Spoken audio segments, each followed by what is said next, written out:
2 சூரிய கிரகணங்களும் 2 சந்திர கிரகணங்களும் சம்பவிக்கின்றன. இதில் 2 சூரிய கிரகணங்கள் பாரதத்தின் எந்த பகுதியிலும் தெரியாது. எனவே சாந்தி செய்ய வேண்டிய அவசியம் இல்லை. 2 சந்திர கிரகணங்கள் மட்டும் பாரதத்தில் தெரியும். இவற்றிற்கு சாந்தி செய்து கொள்ள வேண்டும்.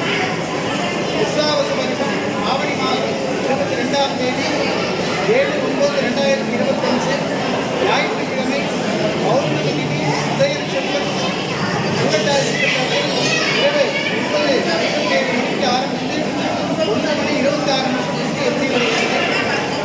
விஸ்வாவசு வருஷம் மாசி மாதம் 9ஆம் தேதி செவ்வாய்க்கிழமை பௌர்ணமி திதி பூர நட்சத்திரத்தில் மாலை 3:20 நிமிஷத்திற்கு ஆரம்பித்து மாலை மணி 6:47 நிமிஷத்திற்கு முடிவடைகிறது. சூரிய அஸ்தமனமாகும் பகுதிகளில் கிரகணம் தெரியும். எனவே மகம், பூரம், உத்திரம், பரணி, பூராடம் ஆகிய நட்சத்திரத்தில் பிறந்தவர்கள் சாந்தி செய்து கொள்ளலாம்.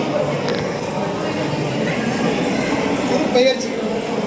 குரு பகவான் விஸ்வாவசு வருஷம் சித்திரை மாதம் 28ஆம் தேதி 11/5/2025 ஞாயிற்றுக்கிழமை பகல் மணி 1:19 மணிக்கு மிருகஸ்ரீஷ நட்சத்திரம் 2ஆம் பாதம் ரிஷபராசியிலிருந்து மிருகஸ்ரீஷ நட்சத்திரம் 3ஆம் பாதம் மிதுன ராசியில் பிரவேசிக்கிறார்.